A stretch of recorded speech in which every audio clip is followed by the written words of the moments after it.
Far at the edge of the world, where the sky folds into the sea and the wind never stops moving, lies a land both feared and admired by those who dared to approach it. Patagonia, vast, untamed, and wrapped in silence, feels like the place where the earth keeps its oldest secrets. Every gust of wind carries a voice from another age. Every shadow across the plains seems to belong to something ancient, watching from the horizon. It is here that the legend of the giants was born, whispered first by sailors who claimed to have seen them and carried by explorers who swore they walked among them. When the first Europeans arrived, they expected wilderness. What they found instead was a presence that unsettled their reason. They wrote of enormous figures standing by fires along the coast, their heads lifted high into the smoke, their bodies wrapped in animal skins that shimmered in the dusk. To those weary travelers, it felt as if they had crossed from the known world into a myth still alive.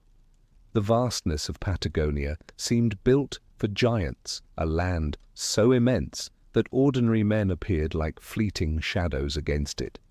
Centuries later, the question still lingers. Who were these beings that history could never prove, but could never quite forget? Were they exaggerated memories of real people, or echoes of something deeper? A reminder of how small humanity feels in the face of creation's scale. The story of Patagonia's giants is not simply a tale of size, but of mystery, of how wonder and fear intertwine whenever the unknown calls to us. It is a story about the way belief shapes reality and how the past refuses to stay buried. The wind across the steppe carries more than dust. It carries voices, faint, distant, almost melodic, like songs half remembered from a time before the world was mapped. Even now, travelers describe the feeling of being watched as they walk beneath skies so wide they seem to swallow sound. To stand in that solitude is to sense something greater moving beyond perception, as if the land itself breathes with memory. Patagonia does not simply exist, it waits. Every legend has its origin, and this one begins with awe. The explorers who brought these stories home believed they had encountered remnants of a forgotten race, beings that bridged the gap between man and myth. Over time, their accounts would inspire centuries of debate, maps marked with the region of giants, and endless speculation about whether the past might still walk among us. But beneath the layers of rumor and wonder lies something universal. Humanity, as endless hunger to believe in what cannot be seen. Before we step deeper into the mist of this forgotten history, take a moment to join this journey. Subscribe to the channel if you wish to wander through ancient mysteries and the untold corners of time. Leave a like if you enjoy stories that awaken the imagination, and share your thoughts in the comments below. Every word adds another spark to the fire keeping these legends alive. The story of Patagonia's giants has slept long enough. Let's wake it together. Cold winds lashed the wooden decks of ships as they crept toward the bottom of the world. For sailors of the 16th century, this was the edge of imagination made real, where the blue lines of ancient maps bled into white emptiness. They believed that beyond these grey horizons lay monsters, spirits, and lands untouched by the sun. Every ripple of water, every shifting cloud seemed to hold a secret. Their hearts beat faster as the compass needles spun uncertainly, and in the rolling mist, the unknown looked back at them. For the Europe of that age, the world was shrinking rapidly. Coasts once drawn with fantasy now carried the names of men who had survived their shores. But Patagonia remained untouched, a blank corner on parchment that tempted curiosity as much as it invited fear. It was imagined as a place where ordinary laws of nature might no longer apply, where gravity itself might bow to older powers. When maps labeled it as terra incognita, it was not just ignorance they confessed, but reverence for mystery. Seafarers called these waters haunted. They told of fires seen on cliffs, of singing voices that drifted across the sea at night. They spoke in hushed tones about the land ahead, as if speaking too loudly might wake whatever waited on its shore. The air thickened with superstition, the kind that filled the lungs and clung to the skin. Those who braved the voyage did not merely travel across distance. They crossed into a realm where the mind began to see what it feared most. Patagonia rose from the water, not with grandeur, but with vastness. Plains stretched farther than eyes could reach, winds howled without pause, and mountains stood like ancient walls. Everything seemed larger than expected, as if nature itself had grown beyond proportion. In such a landscape, the idea of giants did not seem absurd. The horizon played tricks, silhouettes stretched in the low light, and every movement in the distance carried a weight of possibility. To walk these lands was to feel small in a way no city could teach. Early wanderers found themselves surrounded by silence so complete that their own voices startled them. The air was pure and sharp, cutting through thought like a blade. The further they traveled inland, the stronger the sensation that they had entered a forgotten world, one that had never asked to be found. Those who returned home from these distant shores spoke with eyes that never fully met another's gaze. Their words trembled between confession and dream. They told of people taller than horses, of shadows that lingered long after dusk, of laughter that came from nowhere and everywhere at once. Their reports were dismissed by scholars and envied by poets. Patagonia had become a mirror for the mind, reflecting both fear and wonder. Cartographers soon began to fill their maps with suggestion. Ink formed shapes that hinted at monstrous beings or tribes of impossible stature. Each pen stroke was an act of faith, an attempt to draw not what was seen but what was felt. The unknown had become too heavy to leave blank. Stories spread through taverns and ports. Sailors swore they had glimpsed fires burning inland, far from any known settlement. Merchants whispered that giants mined silver in secret valleys. Nobles commissioned paintings of vast, alien landscapes inhabited by towering figures with solemn faces. The myth had taken root not on Patagonian soil, but in European imagination. As the century moved on, this far southern land became a stage where the limits of the known world blurred into legend. Those who believed in reason saw it as a final test of knowledge. Those who longed for wonder saw it as the last refuge of magic. And so the ships kept coming, drawn by the pull of mystery, by the whisper of names unrecorded, by the promise that beyond the edge of certainty waited the footsteps of giants. The world was changing, but Patagonia remained a question mark at the bottom of the map. A place where the human spirit met the limits of its understanding and found staring back through the fog something too vast to measure. In the spring of 1520, as Ferdinand Magellan's fleet pressed through icy seas, the air hung heavy with salt and smoke. The men had been at sea for months, driven by hunger and the promise of glory. Every creak of timber sounded like a heartbeat in the dark. When the winds finally brought them to a lonely bay on the edge of an unfamiliar land, they thought they had reached the end of the world. Fires flickered on shore, faint against the horizon, and through the wavering light, shapes began to move. Antonio Pigafetta, Magellan's chronicler, would later write that what they saw that night defied all sense. Figures stood by the flames, taller than any man aboard the ships. Their bodies seemed carved from strength itself, wrapped in furs that shimmered in the firelight. When they moved, the ground seemed to shudder beneath their steps. The sailors whispered prayers, unsure if they looked upon men or spirits. Pigafetta's words, still preserved, describe a figure so tall that our heads scarcely reached his waist. The explorers ventured closer, their breath visible in the cold air, hands tightening around their weapons. The strangers watched without fear. One of them raised his arms to the sky and began a chant, deep, resonant, echoing like distant thunder. For a moment, no one spoke. The only sounds were the crackle of fire and the restless sigh of the wind. Then, slowly, gestures bridged what words could not. Magellan himself stepped forward, signaling peace. Gifts were exchanged, mirrors, bells, small trinkets of iron. In return, the towering figures offered animal skins and dried meat.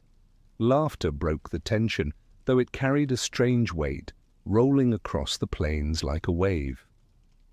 The meeting, brief as it was, etched itself into the memory of every man present.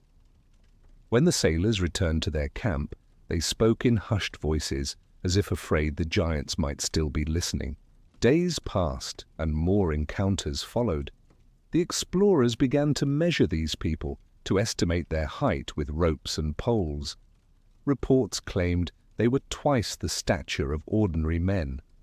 Pigafetta's notes recorded their limbs as so large that the strongest man among us could not encircle their arm. Some dismissed these words as exaggeration, born of fatigue, but others swore by what their eyes had seen. The tale spread like fire, carried by each returning ship. Magellan ordered that one of these beings be brought aboard, hoping to present him to the King of Spain. Through misunderstanding or fear, the attempt ended in tragedy. The captured giant, frightened and confused, died during the voyage. His body, too large for burial at sea, was cast into the cold waters with murmured prayers. His passing sealed the story in sorrow, giving it a permanence that reason could not erase. When Pigafetta's chronicles reached Europe, they caused a sensation. Scholars debated the account, theologians searched for meaning, and artists painted enormous men striding across wild plains. To many, it was proof that the ancient world of giants, described in the Bible, and classical myths still breathed somewhere on Earth. The Patagonian encounter had transformed from observation into revelation.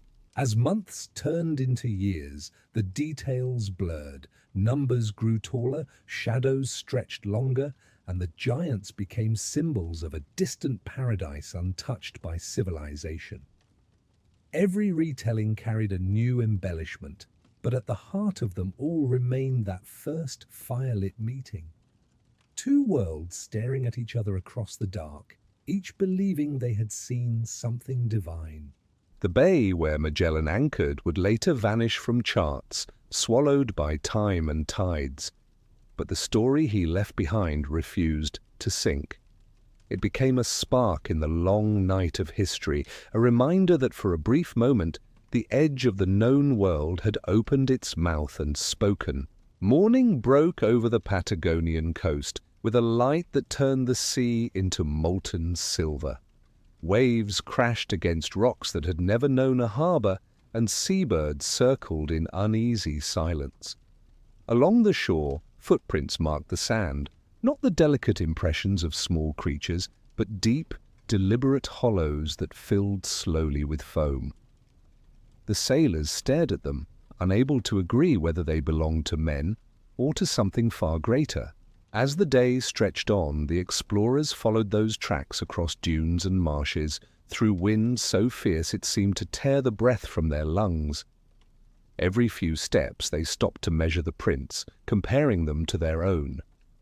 Each indentation was longer than a man's arm, and when they pressed their palms into the sand beside them, the contrast filled them with awe and dread. The sense of being watched grew stronger with each mile, though no figure appeared on the horizon. At dusk the plains turned red with the dying light. Shadows gathered, stretching like curtains across the land. Then, faintly, laughter drifted through the air. Deep, rolling, distant. The men froze, gripping their weapons, hearts pounding. Some claimed to see movement on a ridge, tall figures outlined against the fading sky. Whether it was a trick of light or truth, no one could say. But when darkness fell, fires appeared once again in the distance, burning in patterns that seemed deliberate. During the long night, the wind carried sounds that might have been voices. They came and went, rising and falling like waves, the sailors huddled by their campfires, eyes darting toward the unseen. They spoke of giants walking near the shore, their footsteps shaking the earth.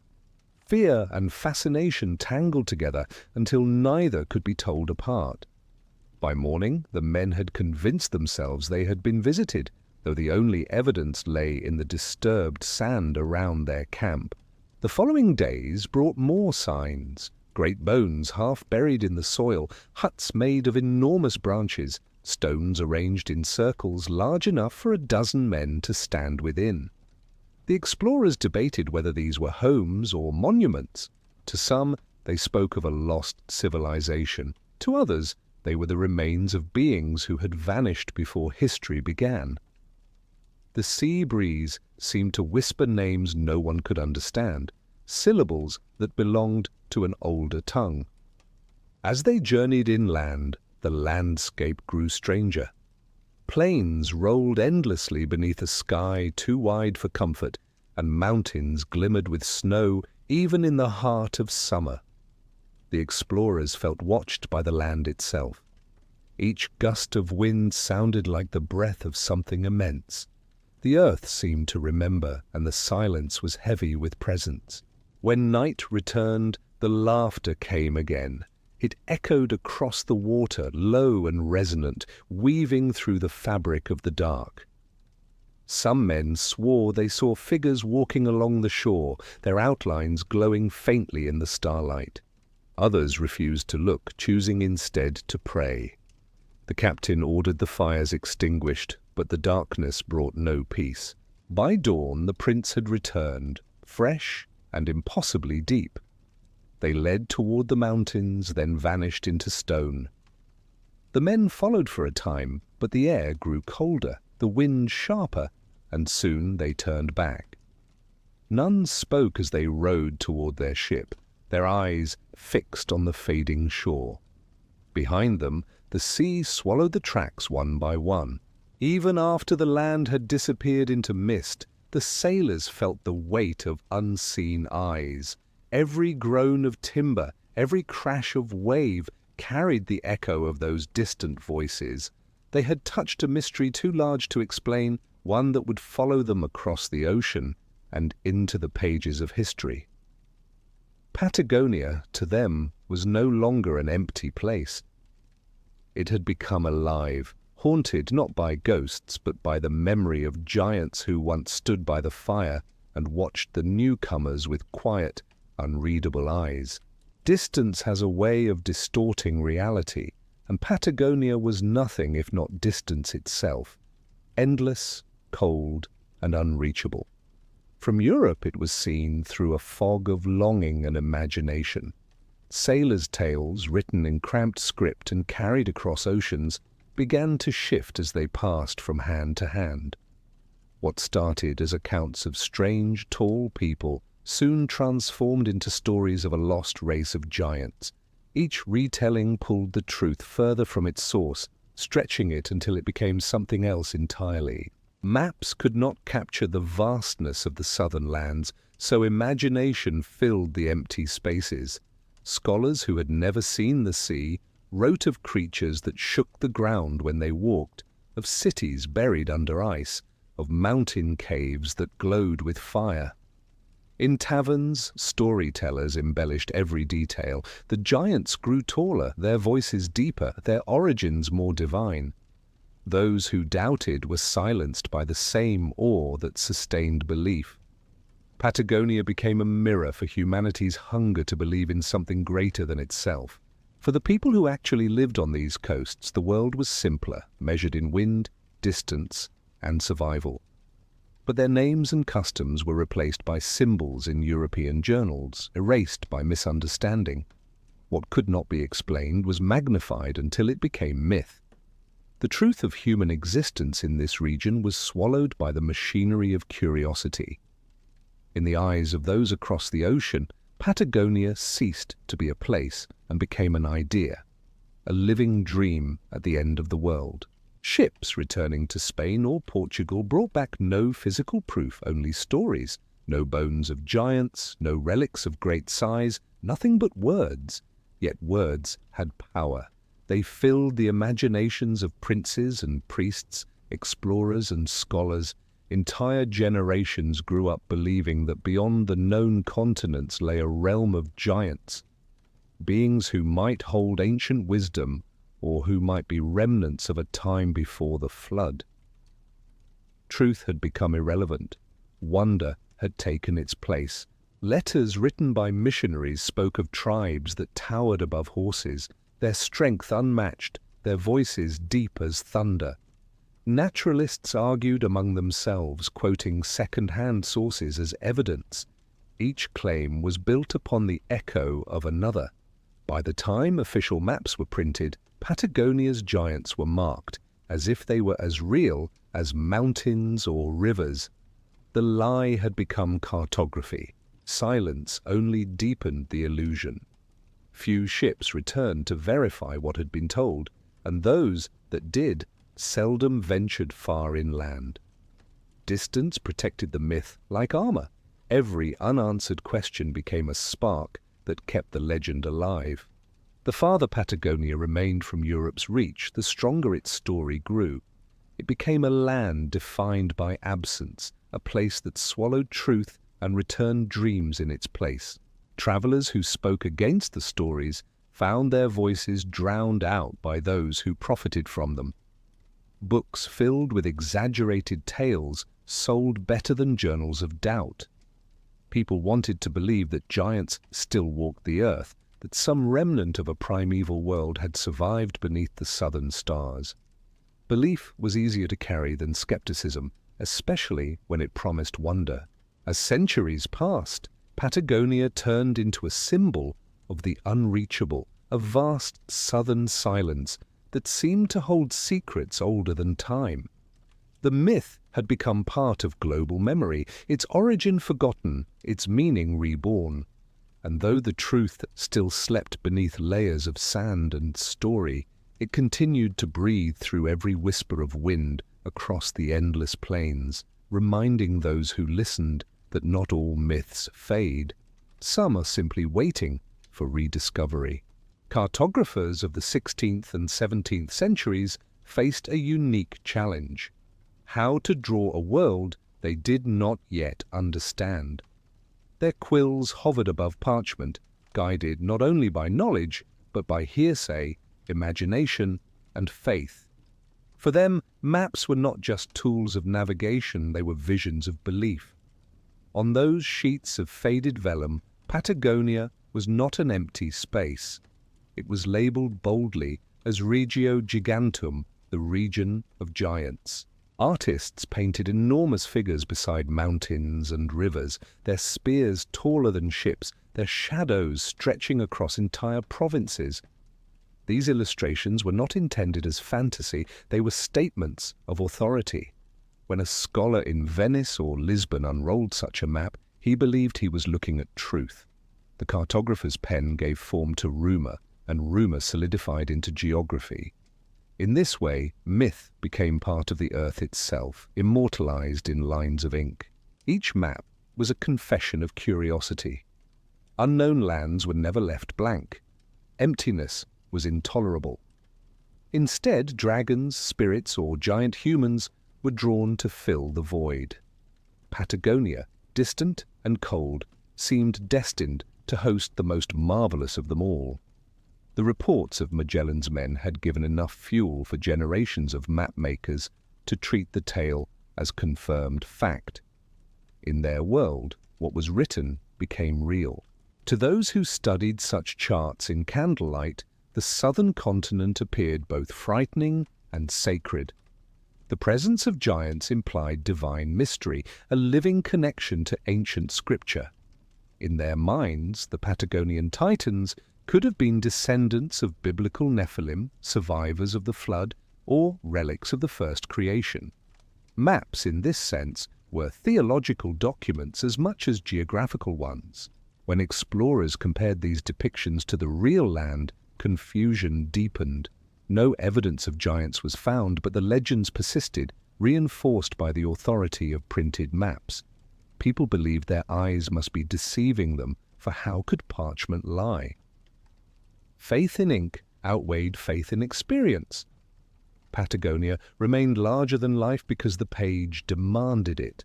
The power of those early maps cannot be overstated. They were copied, reprinted, and carried on every voyage. They shaped how entire civilizations saw the unknown. By depicting giants alongside rivers and mountains, they made myth inseparable from reality. Each new expedition sought to confirm what had already been drawn, chasing a vision that never truly existed. Even when later explorers returned with more accurate measurements and humbler accounts, the older maps refused to die.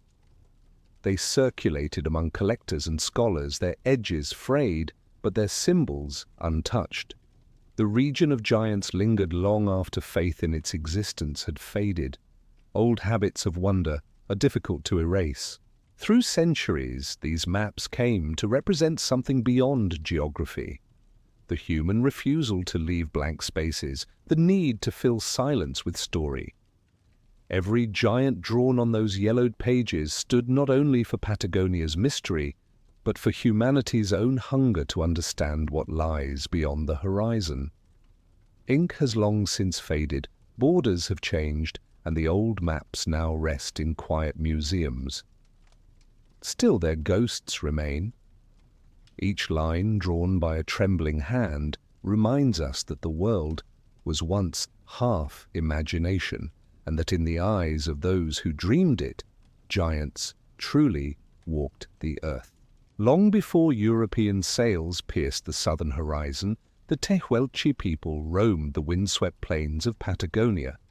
Tall, broad-shouldered, and resilient, they lived in harmony with a land that others would later call barren. Their lives followed the rhythm of the seasons, moving with herds of guanaco, guided by stars and memory. Their strength was not mythic, but born of endurance, shaped by a landscape that demanded respect rather than conquest. When Magellan's men and later explorers encountered them, cultural distance turned admiration into distortion. Through the lens of foreign eyes, the Tehuelche became something more than human. Beings too large, too silent, too strange. Language failed to bridge the gap, and imagination filled the silence. What might have been a meeting of equals became the seed of legend. European chroniclers, unaccustomed to seeing people taller and stronger than themselves, began to exaggerate what they witnessed. Reports described heights that defied anatomy, muscles that could lift boulders, strides that crossed rivers.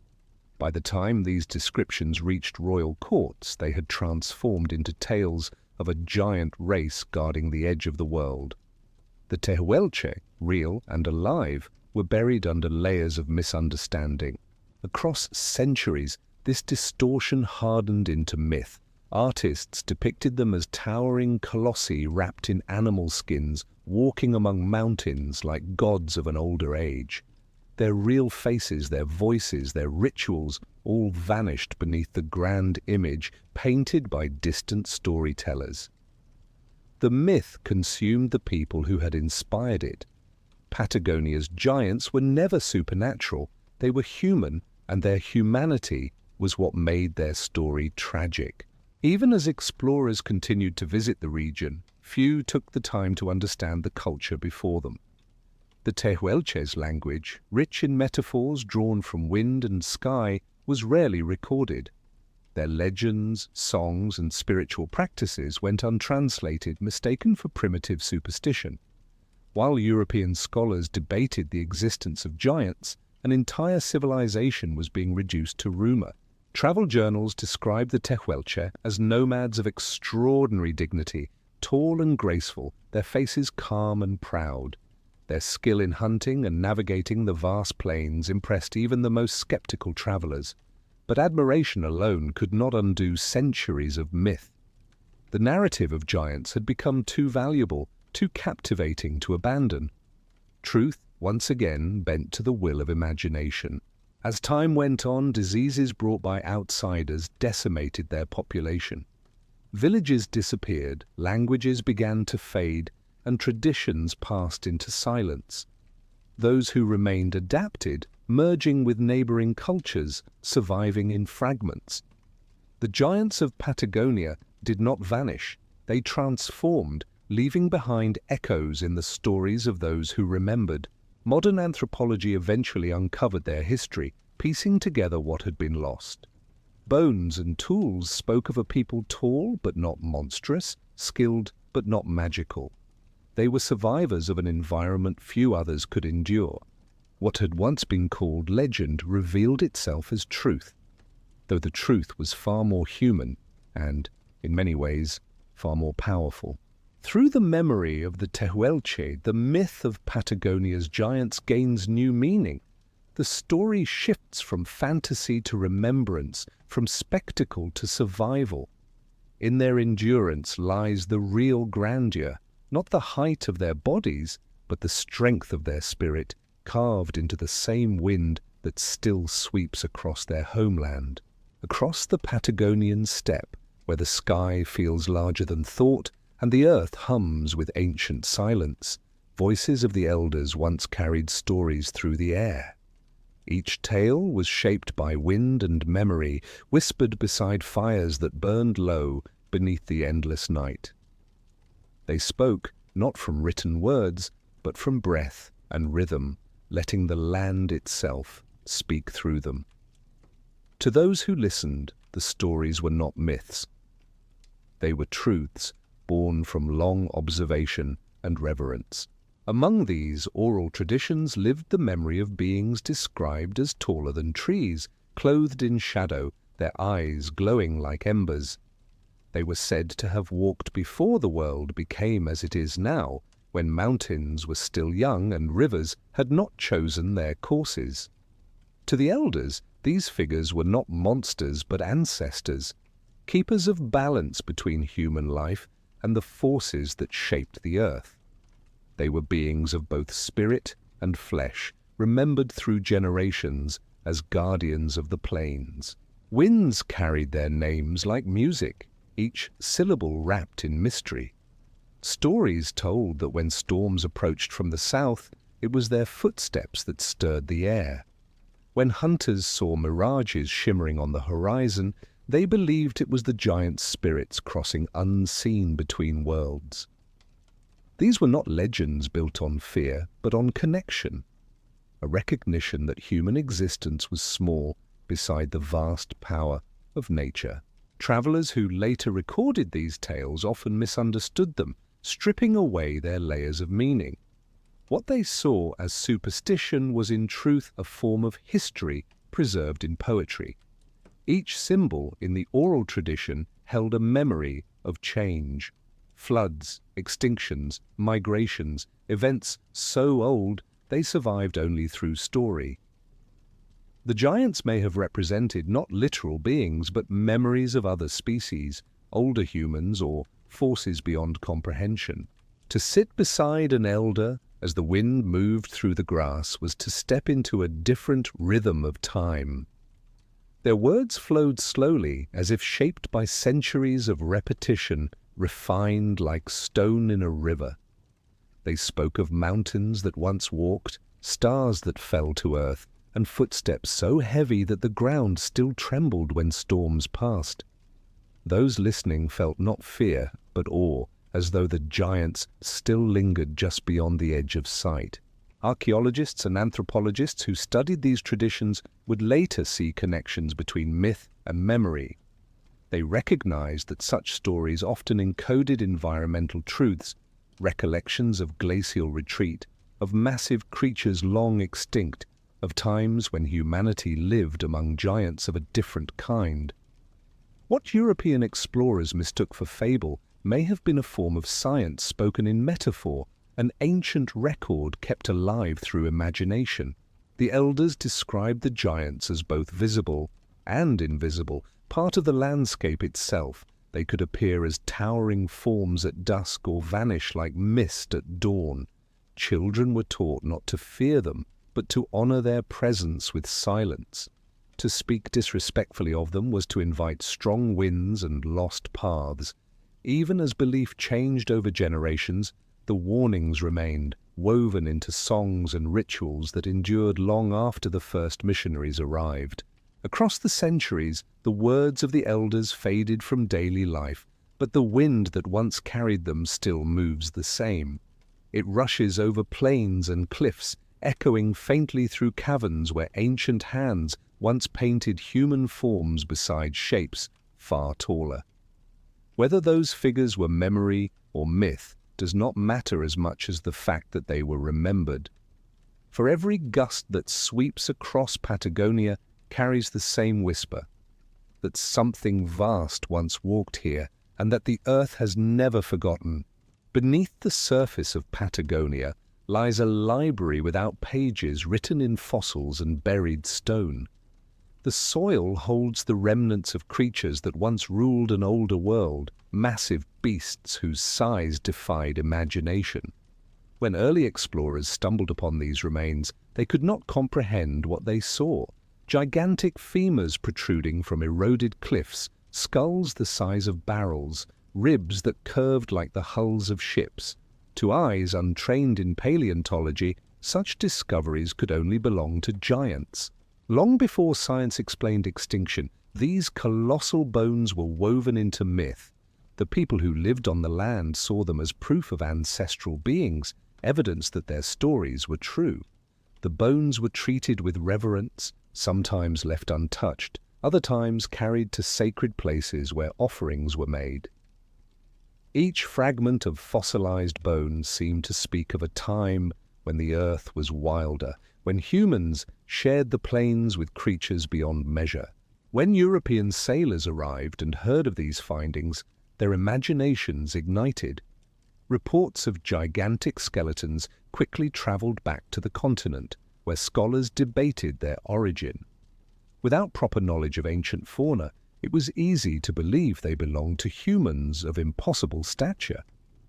Church officials pointed to scripture, arguing that these were the remains of the Nephilim described in sacred texts. Others saw them as proof that giants still existed, hidden somewhere beyond the mountains. The truth, however, was buried deeper. What explorers mistook for human bones belonged to extinct species that had once roamed the southern plains. Enormous ground sloths, towering camels, and massive armadillo-like glyptodonts had left their remains scattered across riverbeds and cliffs. Over millennia, these bones had turned to stone, blending with the soil until they seemed part of the land itself. To those who uncovered them without understanding, they appeared as ghosts of giants who had turned to earth. As scientific thought evolved, researchers began to piece together a different narrative. Excavations revealed entire skeletons of prehistoric animals, their proportions vast enough to inspire any myth. Artists sketched reconstructions that blurred the line between beast and legend. Though the giants of Patagonia were no longer seen as human, the fascination remained. People wanted to believe that their ancestors had witnessed such creatures alive, that memory and fossil were part of the same story. The connection between myth and paleontology became clearer with time. Ancient people may have found these bones and woven them into their cosmology, preserving the essence of a vanished age through story. Every tale of beings taller than mountains, every whisper of thunderous footsteps could have been inspired by the bones glinting in the light after a storm. The landscape itself had given birth to the myth through its own silent history. Even as modern science explained what the explorers had misunderstood, mystery endured. There was poetry in the idea that fossils, those mute witnesses of deep time, had shaped entire worlds of belief. Each bone was both evidence and symbol, proof of nature's magnitude and of humanity's endless imagination. The giants, whether real or not, continued to walk through the collective dream of those who studied them. Beneath every step taken across Patagonia lies the echo of ancient life. Rocks hold memories older than language, and though science has replaced superstition, awe remains untouched. The bones beneath the earth still speak not through words, but through the silence that humbles anyone who listens closely enough to feel the weight of deep time pressing upward through the soil. As the centuries unfolded, the legend of the Patagonian giants began to divide minds. Across Europe's drawing rooms and study halls, debates flared between those who demanded proof and those who lived for wonder. Letters crossed oceans, journals filled with speculation, and societies formed to discuss whether the giants were real, symbolic, or simply a tale that had grown too large to contain. The age of discovery had produced not just explorers of land, but explorers of belief. Skeptics, armed with measurements and logic, dismissed the old reports as exaggerations born of fear and isolation. They argued that the giants were nothing more than tall tribes misinterpreted by exhausted sailors. They cited inconsistencies, the lack of physical evidence, the unreliability of human perception under strain. To them, the myth of Patagonia's giants represented humanity's tendency to see wonder where there was only unfamiliarity. Dreamers, however, refused to let go. They saw in the stories a kind of truth that could not be weighed or measured, a truth of imagination and yearning. To them, the giants symbolized the untamed spirit of the world, a reminder that mystery still existed beyond the borders of reason. Poets and painters embraced the legend, transforming it into art. Philosophers used it to question the limits of knowledge. The giants had transcended flesh to become metaphors of possibility. Explorers continued to report sightings, often contradicting one another. One captain would swear he had met towering figures who vanished at dawn, while another claimed he had found only ordinary tribes. Newspapers printed their accounts side by side, fueling fascination rather than resolving it. Each story added a layer of uncertainty, and uncertainty, in turn, fed belief. Within scientific circles, arguments grew heated. Some insisted that fossils proved nothing more than extinct beasts. Others speculated that ancient species of humans might have existed taller and stronger than modern ones.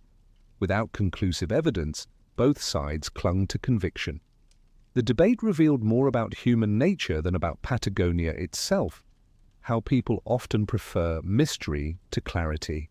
Among the dreamers were those who ventured back to the southern lands, determined to see for themselves. They carried with them sketches of giants drawn from memory and myth, expecting to meet legends reborn. When they returned with tales of ordinary people, disappointment weighed heavier than truth. Still, their reports did little to quiet the longing that had taken root. Myths, once planted, do not die with facts. They grow deeper like roots beneath stone. For the skeptics, each failed expedition proved their case. For the believers, each unexplained story reaffirmed faith. Between them lay a landscape untouched by their arguments, a vast, indifferent wilderness that seemed to listen and keep its secrets.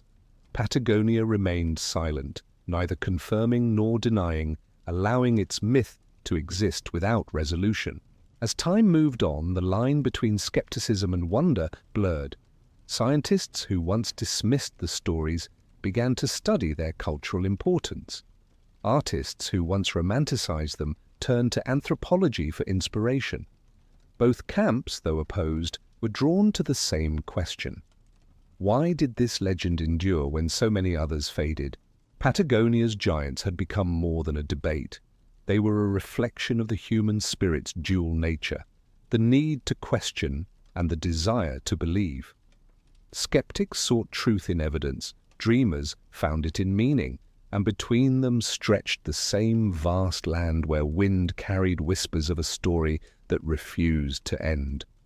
When ships returned from distant waters carrying tales of towering beings beneath the southern stars, Europe did not simply listen, it dreamed.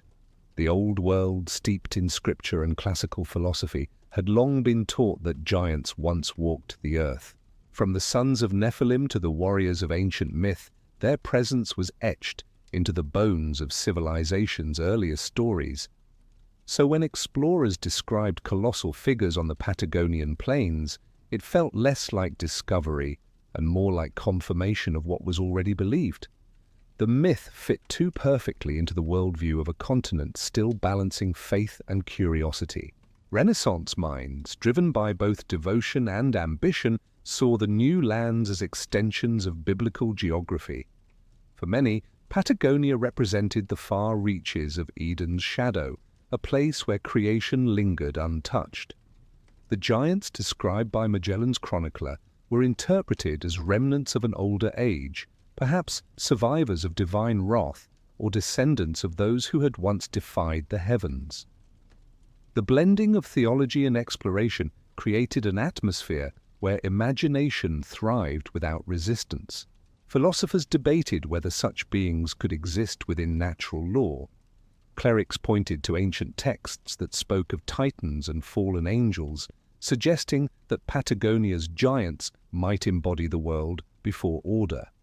Artists filled their canvases with scenes of enormous men standing over frightened sailors, a visual expression of humanity confronting its forgotten origins. To the European mind, the discovery of giants reaffirmed a cosmic hierarchy, proof that mystery still bowed to divine intention. As reports multiplied, curiosity transformed into obsession. Scholars gathered in candlelit halls to examine sketches and testimonies, their discussions blurring reason and revelation. Giants became symbols of both fear and fascination, embodying humanity's hunger for wonder and its terror of insignificance.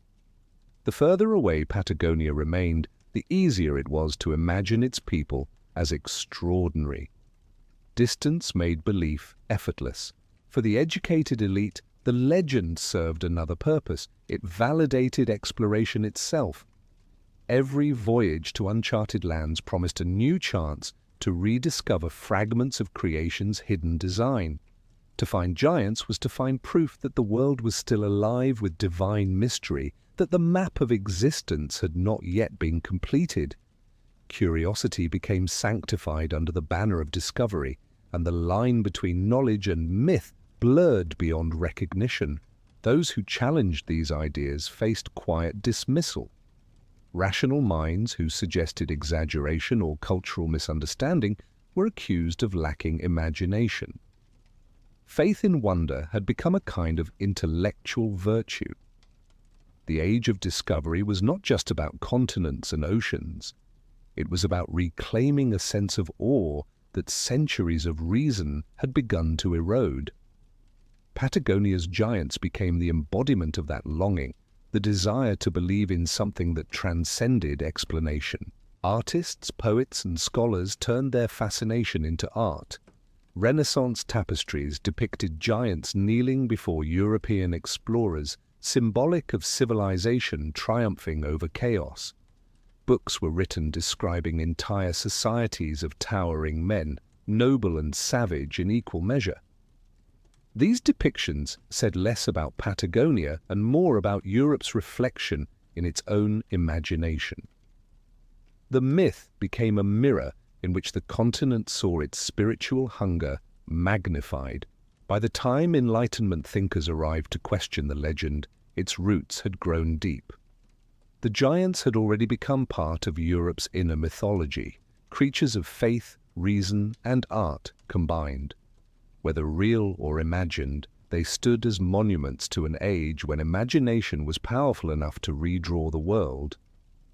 Patagonia had become less a place on a map and more a landscape of the mind, shaped by centuries of belief, where truth and fantasy walked side by side like travelers on the same endless plain.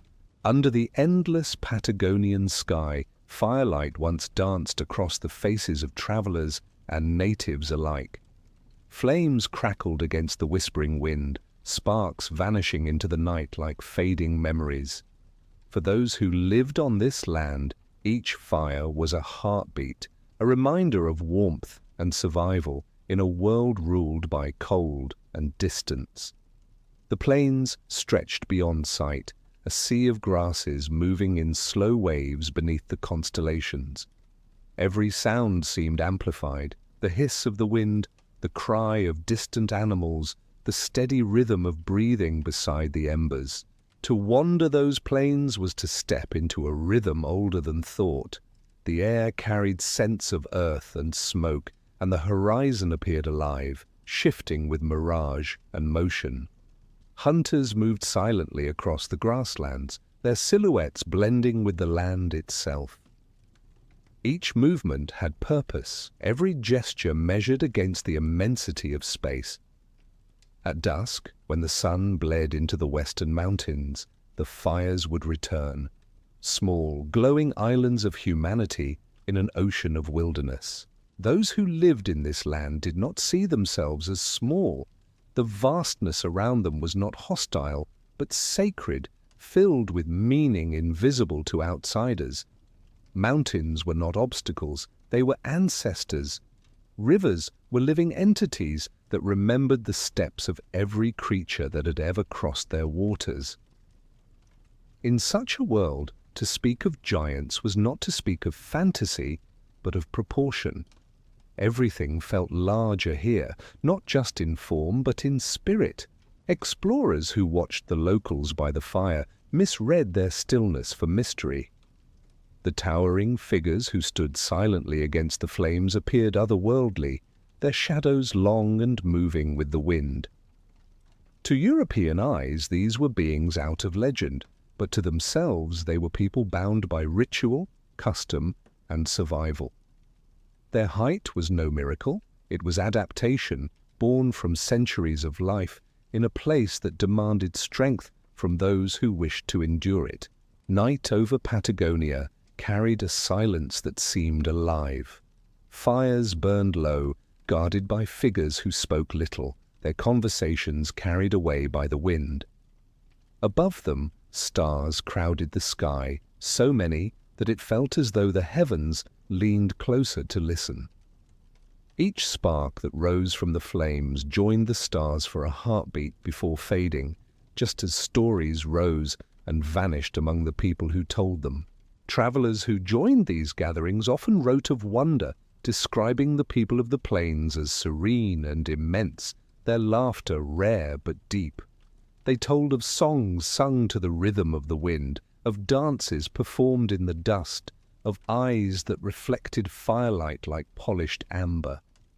Though their accounts twisted truth into spectacle, they captured something genuine, the profound stillness of a culture that measured time not by clocks but by fire, wind, and migration. Within those flickering circles of light, myth and memory intertwined.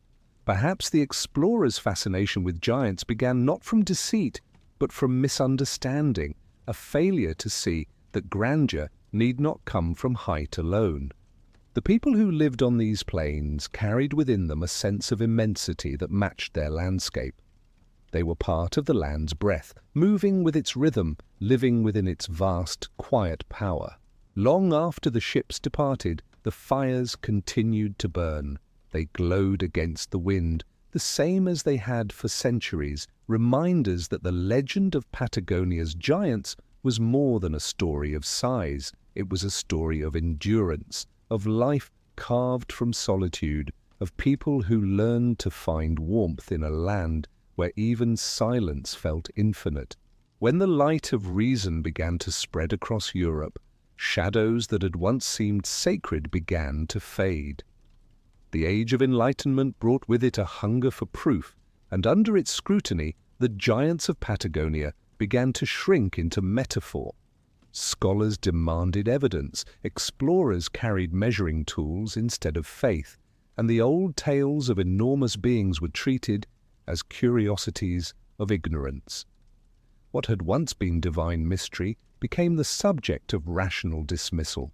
Expeditions still ventured south, driven by the dual motives of curiosity and conquest, but their eyes were sharper now, their minds trained to see the world through science rather than myth.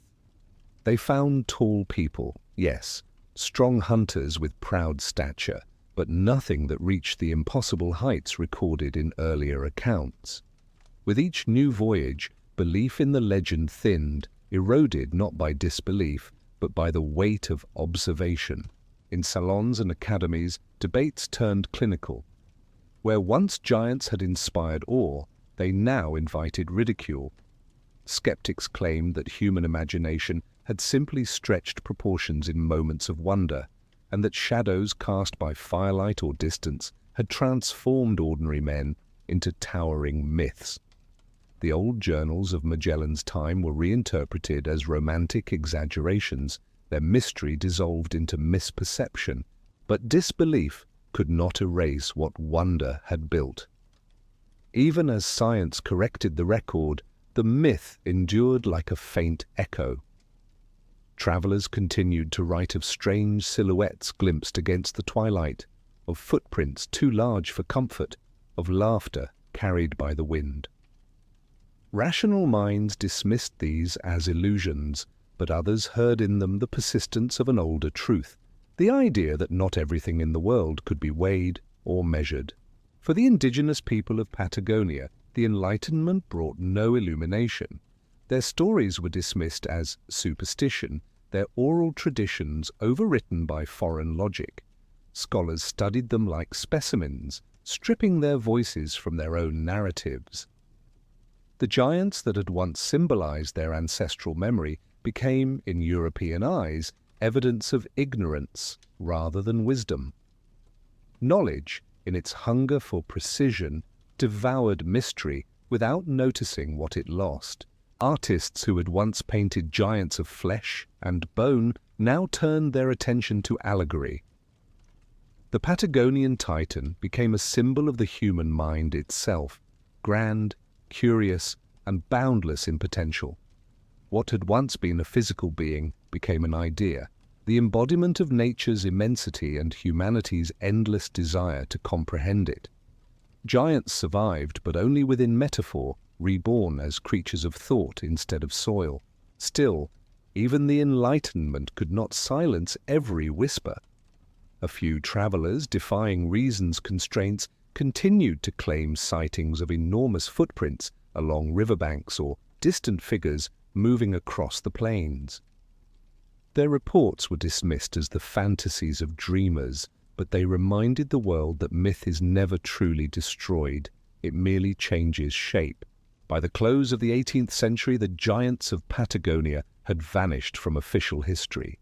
Maps no longer bore their name, and scholars spoke of them only to mock. But the wind that moved through the southern steppe continued to sing the same old tune. Somewhere between faith and doubt, the legend lingered, half asleep beneath the gaze of reason, waiting for another age, willing to listen to the echoes that science had chosen to ignore.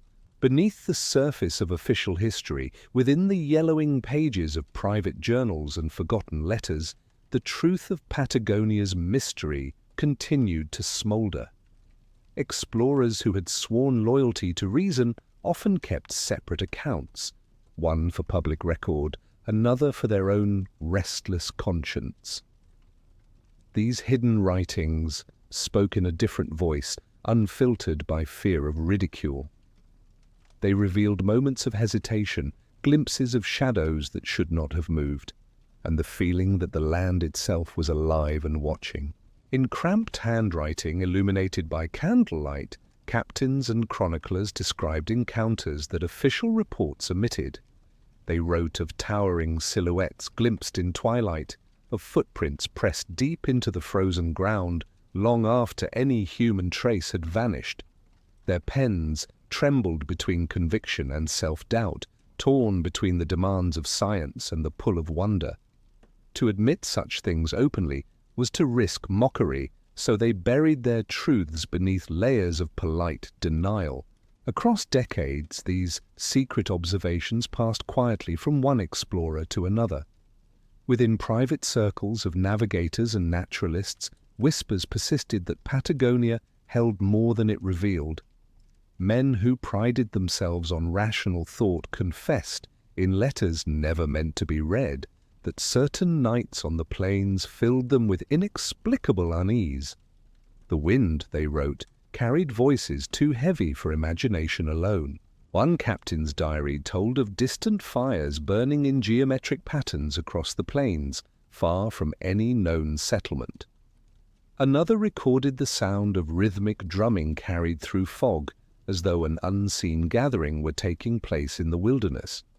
A botanist, trained to measure and classify, described finding footprints by a riverbank so large he refused to speak of them again. For these men, the boundary between knowledge and mystery was thinner than they dared admit. These diaries, hidden in attics or archives, speak of human frailty as much as discovery. They reveal how those who sought to map the unknown often found themselves mapped instead, by fear, by longing, by the vastness that dwarfed their understanding. To face Patagonia was to face the limits of certainty, and within those limits, imagination crept like smoke through cracks in the mind. Long after their authors were gone, historians stumbled upon these private writings, shocked by their candor. The neat, confident tone of official reports dissolved into something raw and trembling in the diaries. Words once filled with precision now faltered into confession. They spoke not of findings but of presence, of the feeling that the explorers were not alone, that their footsteps echoed alongside those of another kind of being. Among the most striking accounts was one written by a Spanish sailor who claimed to have followed a line of colossal footprints inland for miles. Each impression was so deep that it filled with water, reflecting the sky like mirrors. When the trail ended abruptly at a cliff overlooking the sea, he wrote that he heard breathing, low and vast, beneath the earth. His journal ended there. Historians would later dismiss it as the product of exhaustion or madness, but his words continued to haunt those who read them. Those secret testimonies never claimed to prove anything. They only recorded the raw sensation of awe, the same feeling that drove humanity to explore in the first place. Beneath their hesitations and contradictions lies an enduring truth. Not all discoveries fit within the language of science. Some belong to the realm of silence, to the quiet spaces between what is seen and what is sensed. And in those spaces the giants of Patagonia continued to live, unseen but never entirely gone. When the 19th century dawned, a new generation of explorers set out across Patagonia's boundless plains, determined to uncover what their predecessors had only imagined. The age of romantic exploration had given way to one of method and precision, but curiosity remained untouched. Caravans of scientists, adventurers, and wanderers pushed deep into the interior, drawn by rumors of bones, relics, and footprints larger than life.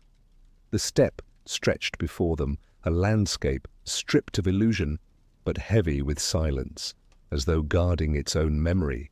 Each journey brought new fragments of the puzzle. Travelers spoke of stone tools that appeared too large for ordinary hands, of burial mounds scattered across the high plateaus, of markings carved into rock that resembled human figures of impossible proportions. Skeptics attributed these to erosion or misinterpretation, but even the most disciplined observers could not deny a strange feeling when standing before such relics. It was as if the land itself had once hosted beings that moved differently through space and time. Reports reached Europe describing discoveries of giant femurs and skulls unearthed by erosion after violent storms. Newspapers printed exaggerated illustrations of skeletal remains towering above men in uniforms, reigniting fascination that reason had tried to extinguish. Though many of these finds were later identified as fossils of extinct animals, not all could be easily explained away. For those who walked the plains, the idea of an ancient breed of colossal humans persisted, woven into the whispers of guides and locals alike. One explorer, a geologist hardened by skepticism, wrote of following a trail of immense footprints that appeared after heavy rainfall. They crossed a desolate valley and ended near a cliffside cave sealed by fallen stone. He recorded the strange precision of their shape, the sense that they were neither random nor natural. Though he collected samples and measured the impressions, he confessed privately that logic failed him. The memory of standing in that silent valley haunted his sleep for years. For the indigenous descendants of Patagonia's original inhabitants, these traces were never surprise nor proof. Their elders had spoken for generations of tall ancestors who vanished into the mountains when the world changed. The stories had survived through song and symbol, dismissed by outsiders as legend, but carrying truths older than written history. To them, the discovery of large bones and artifacts was not revelation, but remembrance, a confirmation that the earth still held echoes of those who came before.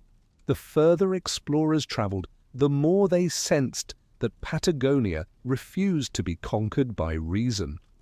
Distances played tricks on perception. The wind could transform whispers into voices, shadows into figures.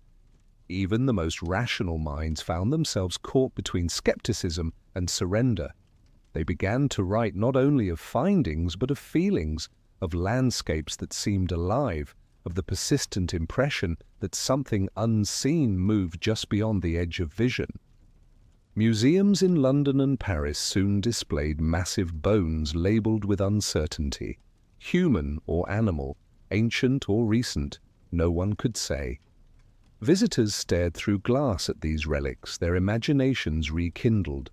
Scientific language could not extinguish the emotional charge such artifacts carried.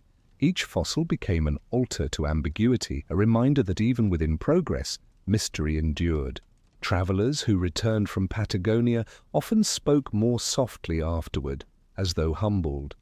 They had not found the giants they sought, but they had discovered something else, an understanding that vastness itself can feel sentient. To walk the endless steppe was to realize that the past never truly vanishes. It only drifts beneath the surface, waiting for the curious to stumble upon its traces once more. Even as centuries passed and science claimed victory over fable, the legend of Patagonia's giants refused to dissolve. It lingered in books, whispered through villages, painted in fading murals along forgotten mission walls. Travelers still spoke of encountering tall shadows at dusk, figures that vanished when approached, but left behind footprints too large for comfort. Rational minds explained these as illusions born of distance, but those who lived close to the land swore otherwise.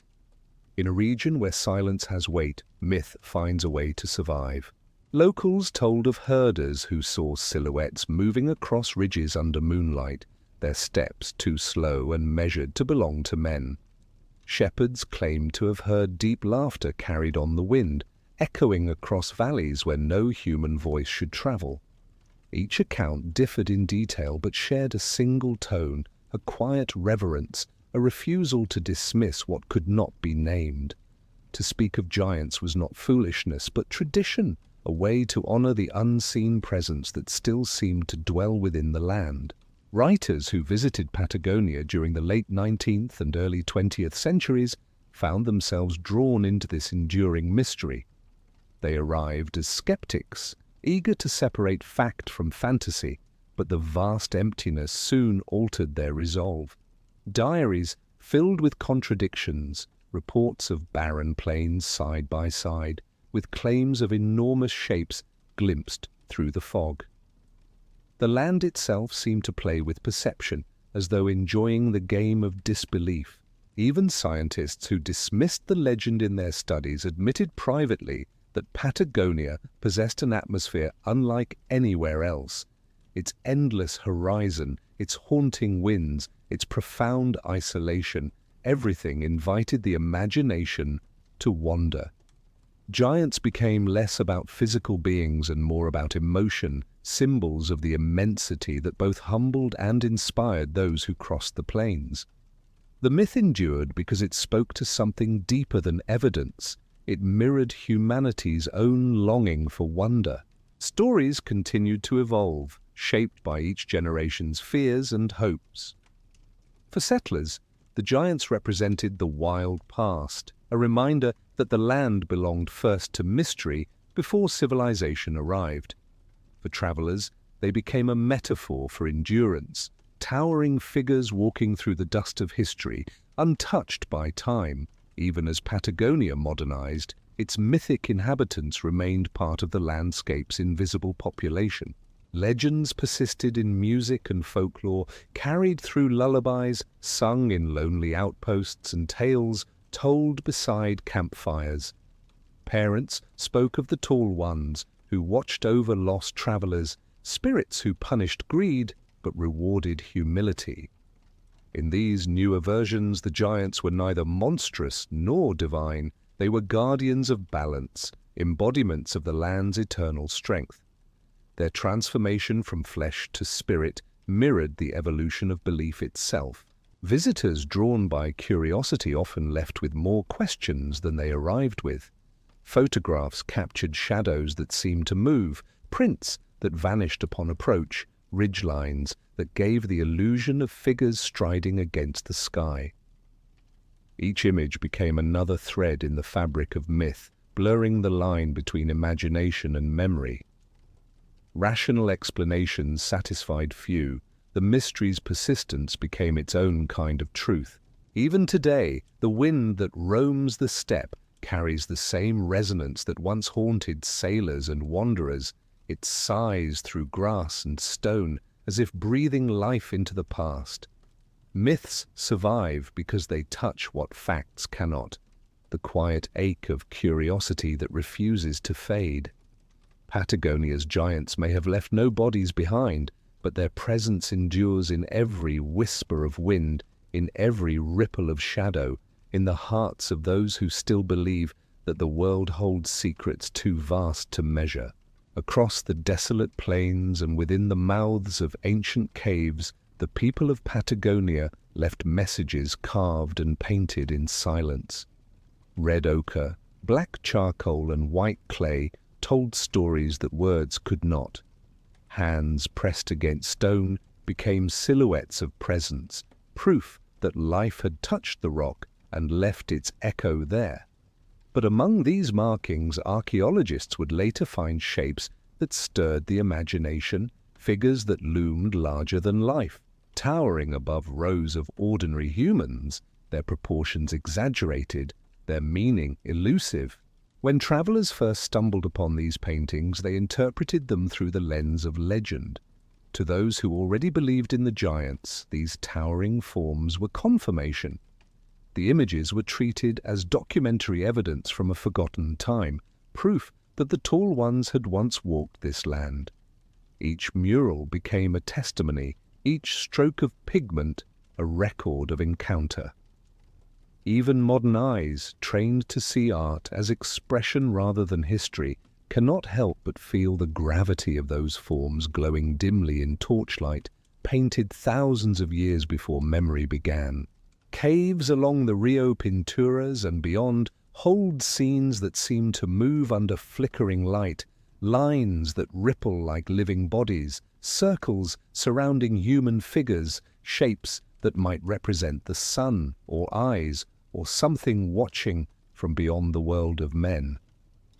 To stand within those caverns is to feel the weight of continuity, as if the stone itself remembers what it witnessed. When firelight dances against those ancient walls, the giants seem to awaken once more, stepping from pigment into imagination. Modern researchers suggest that these depictions may have been spiritual, expressions of reverence or protection. The large figures could represent ancestors, spirits of the hunt, or beings who governed life and death. The idea of giants, in this sense, might not describe physical beings, but forces, manifestations of nature's immensity, the power that made mountains rise and rivers carve their endless paths. For the early inhabitants of Patagonia, art was not imitation, but communication. Through those figures, they spoke with the unseen. Still, there is a pulse of mystery that refuses reduction. Standing before a painting of a figure twice the size of its companions, one feels an uneasy reverence, as if looking at something meant to remain secret. Perhaps the artist had seen something real, perhaps not. But the emotion that lingers in the air, the feeling of awe and fear intertwined, suggests that whatever inspired these images carried the weight of truth, even if truth no longer has the same shape. Stone remembers in silence. Through centuries of wind and erosion, the pigments endure, stubborn against time's attempt to erase them. Those symbols do not speak in language, but they tell a story all the same, a story of presence, of something immense and unseen woven into human existence. The caves are not museums, but thresholds, portals through which the imagination steps into another age. As twilight settles over the steppe, the land mirrors those paintings. Shadows stretch across the earth, long and shifting, turning ordinary travelers into giants for a fleeting moment. The same illusion that may have inspired the ancient artists continues to breathe through Patagonia's landscape. In this way, myth remains alive, not as superstition, but as memory rendered eternal in stone and fire. With the rise of the modern world, Patagonia changed. The land that once whispered secrets to explorers and storytellers became a destination for scientists, trekkers, and tourists. Roads reached farther into the wilderness, satellite signals traced its shape, and technology mapped every peak and valley. The world had grown smaller, and with it, mystery seemed to shrink. But beneath the hum of engines and the footsteps of visitors, the same silence persisted, a vast, ancient quiet that no invention could conquer. The myth of the giants, once carried in whispers and campfire tales, faded into background curiosity. Books filed it under folklore, museums placed it among curiosities of early exploration. The name Regio Gigantum disappeared from maps, replaced by coordinates and contour lines. To most, Patagonia became a landscape of natural beauty rather than mythic power, a place for adventure, not reverence. But the old stories never truly left. They retreated into the soil, waiting for moments of stillness to be heard again. Travelers who wandered far from the roads discovered that the land remained untamed beneath its modern shell. The wind still spoke in low tones, carrying echoes that seemed almost articulate. Nights on the steppes still felt immense, the sky so wide that it swallowed thought. Those who camped alone sometimes felt watched, not by danger, but by presence, something old, patient, and aware. It was easy to understand why the people before them had believed in giants. The land itself invited that belief. Villagers in remote settlements still told stories, not for tourists, but for themselves.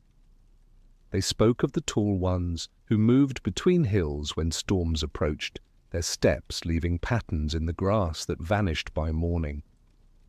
They spoke of fires seen far across the plains, too symmetrical to be natural, too distant to reach. The younger generation smiled but listened all the same. The stories persisted because they gave shape to the silence, because they reminded people that not everything can be possessed or known.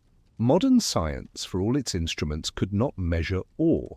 Archaeologists catalogued the petroglyphs, climatologists studied the wind, and anthropologists recorded the songs of the elders, but none of them could capture the feeling that the land imparted.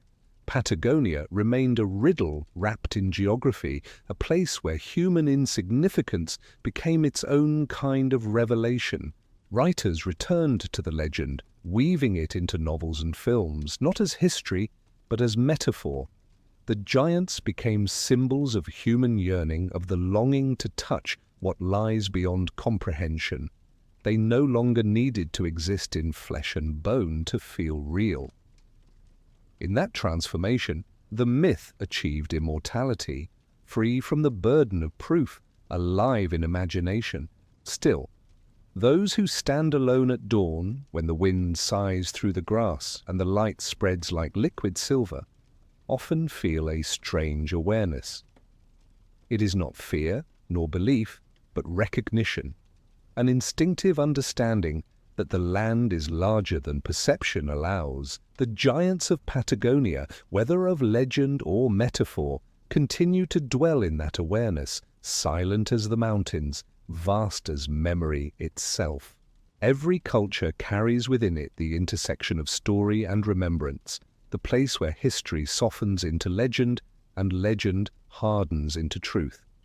Patagonia's giants inhabit that twilight realm. Across centuries, their tale has been rewritten by explorers, scholars, and dreamers, reshaped to fit the needs of each generation. Through every transformation, a constant thread endures, the idea that something immense once shared the world with humankind. Whether that immensity was physical or spiritual remains unanswerable. Modern anthropology suggests that ancient memories of extinct creatures might have evolved into stories of giants, carried forward through oral tradition until fact and imagination intertwined. Fossils of colossal beasts, the Tehuelche's impressive stature, and the vast echoing emptiness of Patagonia all combined to create a mythology both grounded and transcendent. Myth, in this sense, becomes not falsehood, but remembrance, memory clothed in wonder. Wherever humans have lived close to vastness, they have created stories to bridge the distance between themselves and the unknown. The giants of Patagonia are no different. They embody the awe that comes from confronting nature's scale and the yearning to believe that humanity once walked beside beings greater than itself. Even if those beings never existed in flesh, they exist in the human need to find meaning within immensity. As scholars trace the origins of the myth, they find reflections of universal patterns. Every culture, from the Arctic to the equator, tells of larger ancestors, of times when humans were closer to gods.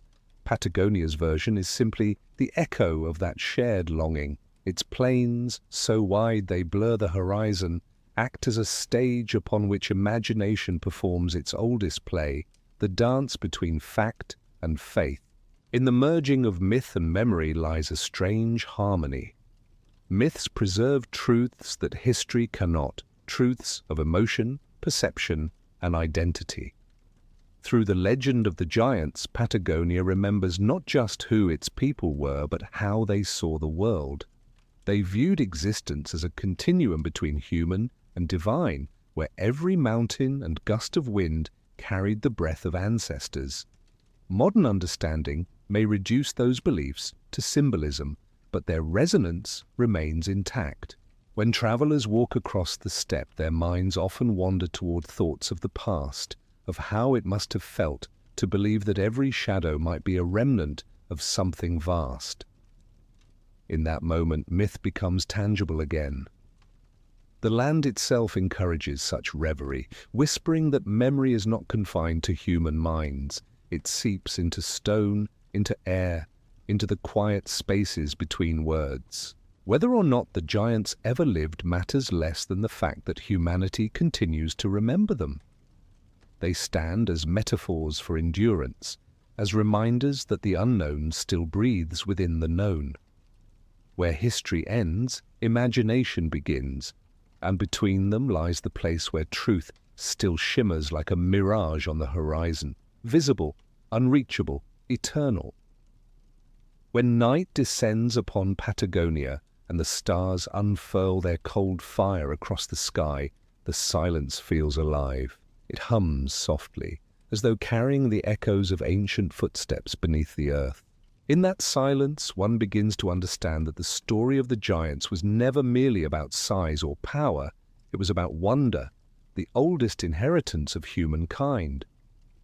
Every myth that survives across centuries does so because it answers something in us that reason alone cannot touch. To imagine giants walking across the plains is to feel both small and connected. They represent the magnitude of life itself, the immensity that humbles without crushing. Perhaps those who first told their stories were not describing creatures of flesh, but reflections of the human spirit, its strength, its endurance, its capacity to dream beyond its own boundaries. In that sense, the giants never vanished. They moved inward, taking residence in the imagination of those who remember them. Through generations, their presence has shifted form. They began as marvels of exploration, became symbols of mystery, and now endure as metaphors for humanity's unending curiosity. The real giants are not beings lost to time, but the people who dared to see wonder in the unknown, who looked upon an empty horizon and felt it pulse with possibility. Each listener who hears their tale contributes to its survival. Each storyteller who passes it on breathes new life into the legend. Myths endure because they carry not certainty, but longing, the desire to bridge the gap between what is real and what is felt. The Giants of Patagonia remind us that awe itself is a kind of truth, one that defies measurement but defines existence. When dawn rises over the endless plains, the wind stirs once more, carrying voices older than language. It moves across the grass, touches the stones marked by ancient hands, and passes over the footprints that vanish with the tide. In that movement lies continuity, the same rhythm that once guided hunters, explorers, and dreamers alike. The world changes, but wonder remains constant.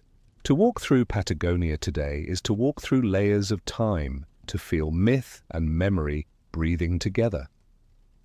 The giants who once filled the imagination of the world have become part of its silence, their steps transformed into the heartbeat of the land itself. Every gust of wind, every shift of shadow, every ripple of grass becomes a whisper, reminding us that nothing truly disappears. It only changes shape. Perhaps the giants were never meant to be found. Perhaps their purpose was always to remind us that mystery is sacred, that not knowing is its own form of reverence. When we listen to the wind, we hear more than air. We hear the echo of stories that refuse to die, stories that teach us to keep looking beyond the horizon. Under the southern stars, where the world still feels untouched by time, imagination and reality meet once more. The giants of Patagonia live on, not in fossil or footprint, but in the vastness of human wonder, in the courage to dream of what might still be walking somewhere, unseen at the edge of the world. When darkness folds across the far south, Patagonia becomes a sea of shadows and light. The stars emerge one by one, piercing the sky with their steady brilliance, each one a witness to the countless ages that have passed over this land. Wind sweeps across the open plains, carrying whispers that sound like language half remembered, like voices just beyond reach. In that boundless quiet, where night feels eternal, the story of the giants continues, not through sight, but through the pulse of imagination that refuses to rest. Every breath of wind moving through the grass seems to remember those who once stood here, gazing upon the same constellations. Perhaps they were not giants of flesh, but of spirit, beings whose presence stretched across centuries in the stories of those who followed. Even the stones appear to listen, shaped by the same hands of time that molded myth into memory. The land itself hums like an old instrument, playing the same low song that explorers, hunters, and wanderers once mistook for the voice of something colossal. As the moon rises, the landscape transforms into a mirror of dreams. The plains shimmer like silver water, and every ridge and hollow takes on the shape of what might have been. The giants of Patagonia live within that transformation, inhabiting the border between what is seen and what is believed. They belong not to history, but to the human longing that refuses to be satisfied by facts alone. Those who come here searching for proof find something different, an understanding that wonder itself is enough. Each gust of wind is a reminder that mystery does not ask to be solved, it only asks to be heard. When the traveler listens, When silence becomes music and distance becomes presence, the story unfolds again, as if it had never stopped. Across the centuries, myths have guided humanity like constellations through the unknown. They teach that not all knowledge is measured, that imagination is a kind of vision, and that what we dream can be as powerful as what we touch. The Giants of Patagonia endure because they represent this truth, the truth that awe is eternal. They are the embodiment of the ancient bond between people and the world that shaped them, a reminder that to look outward is also to look inward. If one stands alone beneath the stars, feeling the chill of the southern wind against the skin, it becomes clear that the giants never disappeared. They walk quietly in every story told, in every question left unanswered, in every moment when the world feels larger than understanding. They are not gone. They are within us, within our desire to keep searching, to keep listening, to keep believing that something vast still moves through the edges of existence. And so, as this journey draws to its close, the story returns to the wind where it has always lived. The plains of Patagonia remain what they have always been, infinite, indifferent, magnificent. The giants still walk there, if not in body, then in memory, in imagination, in the unbroken rhythm of the land beneath the stars. Their steps echo softly through time, leading anyone who listens back to that place between myth and truth, between the earth and the dream. Every story leaves a trace, just as every traveler leaves a footprint. Those who follow the path of the giants do not seek proof. They seek connection. And in that search, they find what the explorers once felt, but could never name. The quiet understanding that the universe itself is alive with mystery, and that humanity's greatest gift is the ability to wonder. If this journey through the forgotten echoes of Patagonia has stirred your imagination, let it travel further. Subscribe to the channel to continue exploring the hidden corners of history and the mysteries that refuse to die. Like this film if the story of the giants moved you, and share your thoughts in the comments below. Every reflection adds another voice to the conversation between past and present. And if you know someone who loves tales of lost civilizations, ancient legends, and the beauty of unanswered questions, share this story with them, so that the whispers of the giants may reach a little further into the world.